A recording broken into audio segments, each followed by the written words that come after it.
Hello friends, শুভ সন্ধ্যা সবাইকে। আজকে তো এখন অফিস থেকে চলে এসেছি, মোটামুটি 1 ঘন্টা হয়ে গেছে। আসার পরে জাস্ট একটু রিল্যাক্স হয়ে বসেছিলাম, মোবাইল দেখছিলাম। আর আজকে একটু তাড়াতাড়ি হয়েছে। আসার সময় আমি 3টে আজকে চাদর কিনে নিয়ে এসেছি, বেডশিট। দেখো কেমন হয়েছে, তোমাদেরকে দেখাই। এটা আমি ক্যামেরাটা ব্যাক ক্যামেরায় করি। তো দেখো, এই একটা চাদর আছে। আমার চাদরগুলোর প্রিন্ট এত ভালো লেগেছে, আমি ভেবেছিলাম একটা নেব, দামও খুব রিজনেবল। তো একটার বদলে আমি মোটামুটি 3টে চাদর নিয়ে ফেলেছি। আবার দুটোর সঙ্গে এই আরেকটা, এই সেকেন্ড। 3টেই হোয়াইটের মধ্যেই আছে, বাট প্রিন্টিংটা আমার খুব ভালো লেগেছে। এটা একটা। আর 3 নম্বর হচ্ছে, প্রথমে আমি এই ফার্স্ট এটা আর এইটা, এই দুটোকেই সিলেক্ট করেছিলাম। তারপরে প্রিন্টগুলো এত সুন্দর সুন্দর না, তারপরে আমি এই আরেকটা নিয়ে ফেলেছি। মানে আজকে আমি আর লোভ সামলাতে পারিনি।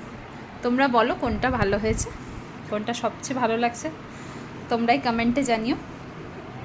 অফিস থেকে আসার সময় দেখলাম, মানে আমি যে জায়গাটা দিয়ে আসি ওখানটা একটু ঘিঞ্জি আর কি, তো ওখানে অনেক দোকান বাজার এসব বসে।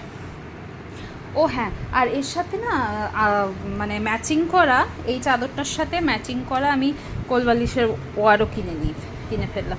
মানে এত কিউট লাগছিল না এই প্রিন্টগুলো দেখে, তোমরাই বলো। আমার তো খুব ভালো লেগেছে এই একটা। আর এই যে চাদরটা আছে, এটার সাথেও একটা আছে, ওই সেম কোলবালিশের কথা। কোথায় গেল দেখতে পাচ্ছি না। এই যে সেম। আমার তো খুবই ভালো লেগেছে চাদরগুলো। তোমরা বলো কমেন্টে, বলো কেমন লেগেছে।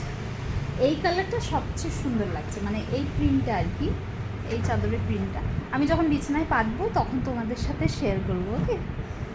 আমার খুব ভালো লেগেছে, এই প্রিন্টটাও ভালো লেগেছে। আবার প্রথমে ওই দুটো নিচ্ছিলাম, এটা। তারপরে যখন মানে করলাম, মানে যখন দেখছি কি এইটা ছুটে যাবে, আমি তখন এটাও নিই। আর দাম এত রিজনেবল, চাদরগুলো এত সফট। জিজ্ঞেস করলাম সুতির হবে কিনা, বললো হ্যাঁ 90% কটন আর একটু মিক্সিং আছে। ওটুকু তো চলে, আর এমনি আমার বাড়িতে ছোট বাচ্চা আছে, ইউজ করতে লাগেও, তাই কিনে ফেললাম। যাই হোক, এই মাসটা অনেক এমনিতে খরচাও হচ্ছে, কী আর করার। তো চলো, এই হচ্ছে আজ বিকেলের গল্প আমার। চলো টাটা, আবার দেখা হবে কিছুক্ষণ পর।